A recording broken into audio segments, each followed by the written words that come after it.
The fireworks over the Hudson had barely faded when Marcus's phone buzzed with a text from an unknown number, a single video file, no caption. He almost deleted it. Spam, he thought, but the thumbnail showed the back of a woman's blonde head in a familiar red gala gown. Evelyn. He pressed play. The clip was grainy, shot from a low angle inside the Met's coat check, timestamped the night of the gala. Evelyn's voice, unmistakable, floated over the clatter of hangers. Once Regina's book tanks her reputation, Marcus will see I was protecting him all along. The custody battle will be a slam dunk. A man's voice, low and accented, European, maybe Swiss, answered, and the offshore account. Evelyn laughed. Already seated. 10 million. Untraceable. When the divorce finalizes, I walk away clean. Marcus's blood turned to ice. He forwarded the file to Regina with one word, more. Regina was in the kitchen slicing peaches for Alexander's lunchbox cobbler. She watched the clip twice, then called her lawyer, her pie, and a forensic accountant she kept on retainer for boardroom wars. By sunrise, a plan was in motion. They would not just defend, they would dismantle. Evelyn, meanwhile, had not fled to Tuscany for peace.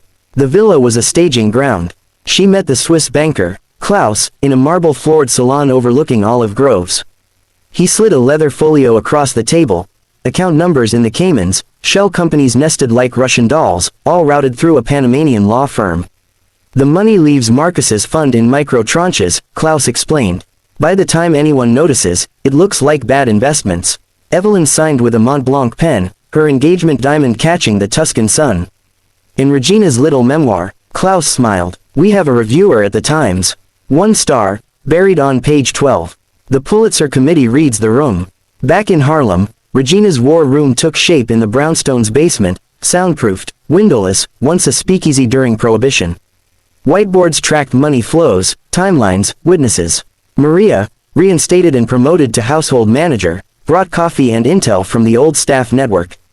The nanny Evelyn had fired for overstepping, now worked for Regina and wore a wire to Evelyn's custody mediation sessions. Every smug word, Alexander needs stability, not South Side folklore, was recorded, transcribed, weaponized. Marcus struggled with rage and guilt in equal measure. He sat Alexander down one Saturday morning on the stoop, the boy's sneakers dangling above the sidewalk. Your mom and I are figuring out grown-up stuff, he said. Alexander, wise beyond 7 years, asked, is it because grandma's book made her mad? Marcus exhaled, partly, but mostly because some people think love is a transaction. Alexander considered this, then offered half his popsicle. Grandma says love is cobbler, messy but sweet. Marcus laughed until he cried. The custody hearing was set for September in family court on Center Street. Evelyn arrived in a cream suit, hair in a low chignon, the picture of wounded motherhood. Her lawyer, a shark from Harvard named Whitmore, painted Regina as a vindictive interloper poisoning the child against his mother. Character witnesses, Evelyn's college roommate, a mommy blogger with 1.2 million followers, testified to her devotion. Marcus's team waited. On day 3, Regina took the stand. She wore a navy dress and the same pearls from the wedding. The judge, Honorable Judge Aisha Carter, leaned forward.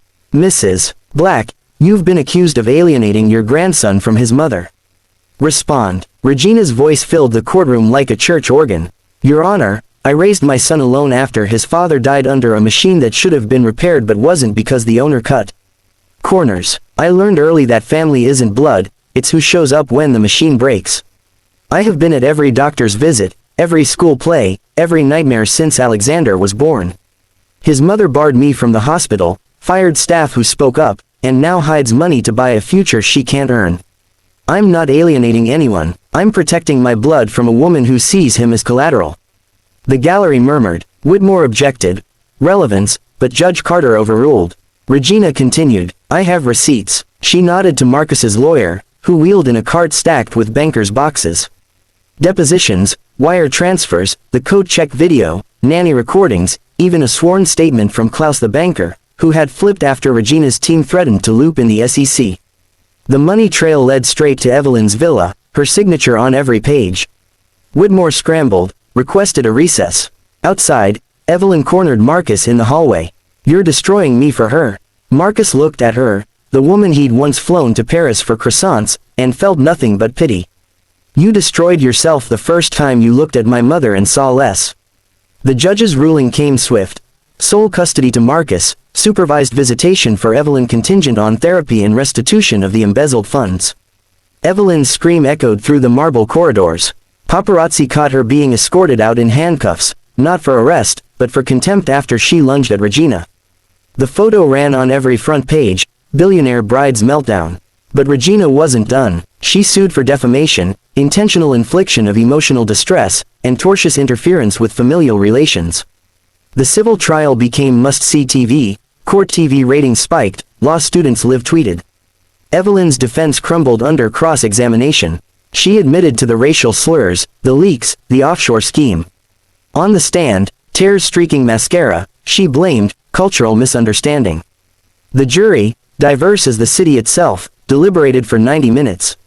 Verdict: $28 million in damages, the exact amount Evelyn had siphoned plus punitive. Evelyn declared bankruptcy within weeks. The villa was seized, the Cayman's accounts frozen.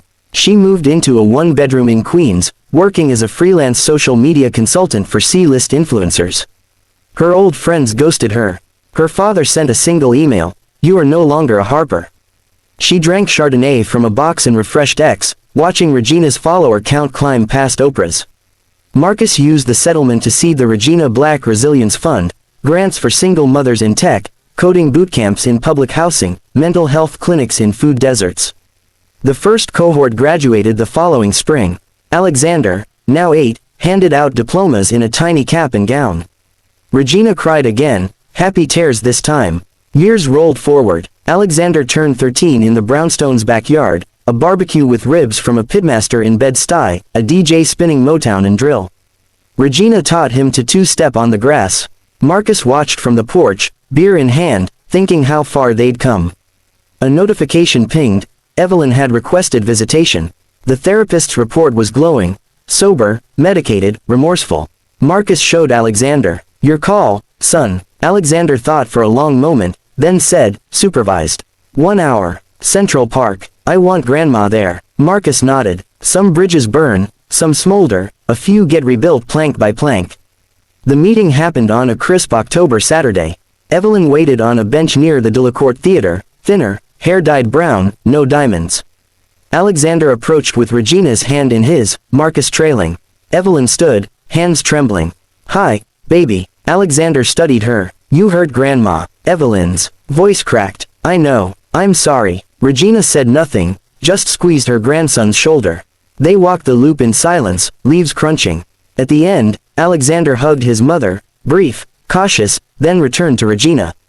Cobbler tonight? He asked. Regina smiled. Extra peaches. Evelyn watched them go, a family she'd tried to fracture now forged in fire. She sat on the bench until dusk, then caught the subway back to Queens.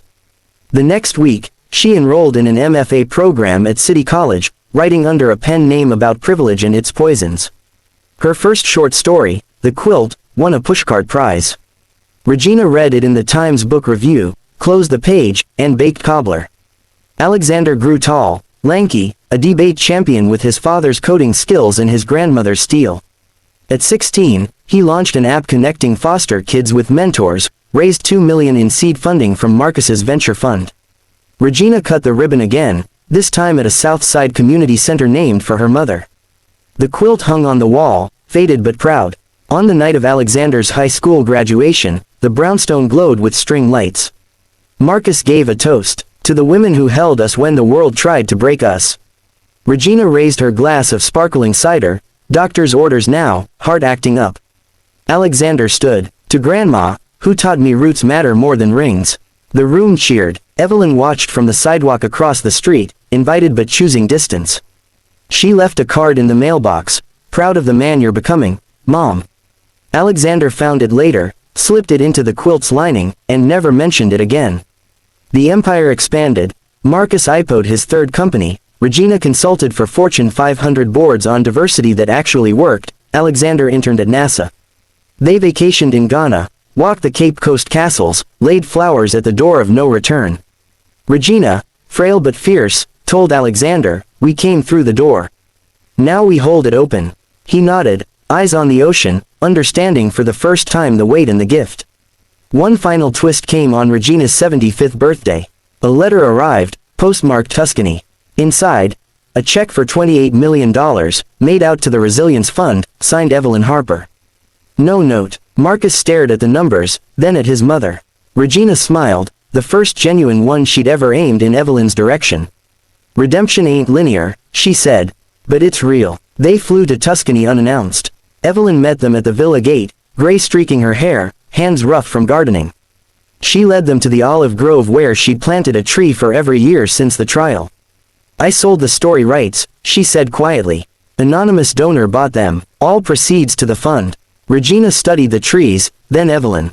You kept the land. Evelyn nodded. Roots, right. Regina opened her arms. They hugged. Awkward, brief, but real. Alexander took a photo. 3 generations under a Tuscan sky, the quilt folded in his backpack like a talisman. Back in Harlem, the brownstone stoop became legend. Kids coded on the steps, grandmas swapped recipes, Marcus and Alexander grilled on Sundays. Regina's heart gave out peacefully one spring morning, Alexander reading her the acceptance letter from MIT. She smiled, whispered, cobbler, and was gone. The funeral filled Riverside Church, senators, rappers, coders, nannies. Evelyn sat in the back, head bowed. Alexander spoke last. Grandma didn't just build wealth. She built us. The Resilience Fund hit $1 billion in assets the following year. Alexander, now Drive, Black, PhD in astrophysics, launched a satellite constellation providing free internet to rural schools. Marcus retired to the board, mentoring the next generation. Evelyn published a memoir under her real name, The Cost of Diamonds, dedicated to Regina. It became a bestseller, book clubs from Oakland to Atlanta dissecting every page. On the 20th anniversary of the gala, Alexander hosted a reunion at the brownstone. The quilt hung in the dining room, patched and faded but whole. Guests brought cobbler recipes from every state. Marcus raised a glass. To the woman who taught us falling is just gravity, rising is choice. They drank. Outside, Harlem hummed, kids laughing, horns honking, life loud and unapologetic. If this saga of betrayal, billions, and blood ties rebuilt stronger than steel gripped you from the Rockies to the Outer Banks, drop a comment right now. What part of the country are you watching from tonight?